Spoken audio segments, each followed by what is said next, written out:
আপনারা প্রচুর পাচ্ছেন, মঞ্চের পিছনেও হাজার হাজার লোক। এটা কি পদসভা বলা যায়? জনসভা। আমরা পদসভা বললে এই সভাটা ইজ্জত নষ্ট হয়ে যায়। এটা হলো বিশাল জনসভা। আলহামদুলিল্লাহ, মানুষ প্রমাণ করেছে বাংলাদেশে পর্যন্ত ইফতারের জন্য যে জামানানি উঠে তার প্রাণ আপনি পাগলাপুরের মানুষও দিয়েছে। আলহামদুলিল্লাহ, আমরা আল্লাহর অশেষ রহমতে 5ই আগস্ট এই জাতি একটা অন্ধকার যুগ থেকে, ফেরাউনের হাত থেকে, থেকে মহাশৈলাদের হাত থেকে নাজাত পেয়েছে। আলহামদুলিল্লাহ, আপনার বলতে বুকে হাত দিয়া 5ই আগস্ট সকাল 10টা বলতে যদি মনে করেছিলেন হাসিনা পালাইবে, মনে করেন নাই। কারণ তিনি সবকিছু গোছে নিয়ে মনে করেছিলেন আমার রাব্বুকুমুল আলা, আমি সবচেয়ে বড় রব বাংলাদেশের, আমার কেউ ভাবাইতে পারিবে না।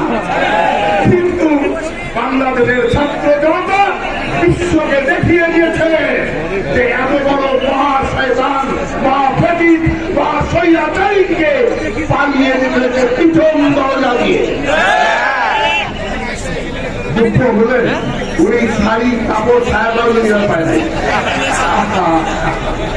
এমনকি ওনার বড় ভবনের পুকুরের বড় বড় রুই মাছ কাতলা মাছ দিয়ে রান্না করতে ইসলামী শক্তিকে বাংলাদেশে নির্মূল করে দেবেন।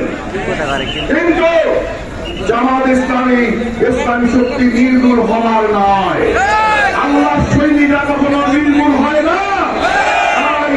বাংলাদেশের জামাত ইসলামীর শীর্ষ নেতৃত্ব 11 জনকে হত্যা করার পর, হাজার হাজার কর্মী হত্যা করার পর, পোস্টায় দেওয়ার পর, লক্ষ লক্ষ কর্মীকে জুলুম নির্যাতন করার পর, আয়না ঘরে দেওয়ার পর, গুমের পর জামাত ইসলামী নির্মূল হয় নাই।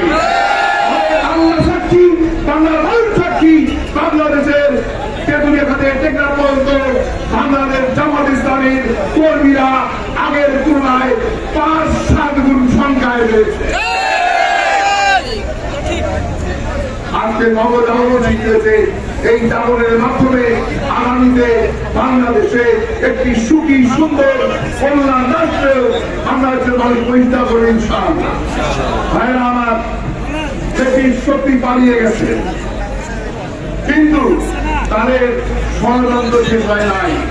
যেদিন শেখ হাসিনা পালিয়ে যায়, আপনারা দেখেছেন হেলিকপ্টার বাড়িতে রাস্তায় যাওয়ার মতো সুযোগ ছিল না, রাস্তা সমস্ত জনগণের দখলে ছিল। দেখিরা বলেন তার সাহস হয় নাই যে রাস্তা দিয়ে যাবে, বরং সে আর্মি হেলিকপ্টার নিয়ে তাড়াতাড়ি পালিয়ে গেছেন। পালিয়ে যাওয়ার সময় আমরা জেনেছি পত্রিকা এসেছে 14টি সুটকেস ভর্তি টাকা পয়সা স্বর্ণ অলংকার সহ তিনি ইন্ডিয়া চলে গেছেন। জাতি জানতে চায় এই 14টি সুটকেসে কি পরিমাণ টাকা এবং স্বর্ণ ছিল। আমরা দাবি করছি সরকারের কাছে, ইন্ডিয়ার কাছে, ইন্ডিয়া ভোট নিয়ে গেছে আমাদের এই 53 বছরে। আমার শেখ হাসিনার মাধ্যমে 14 সুটকেস ভর্তি স্বর্ণ হিয়া অলংকার টাকা পয়সা নিয়ে যাবে, এইটা আমরা মানতে পারি না।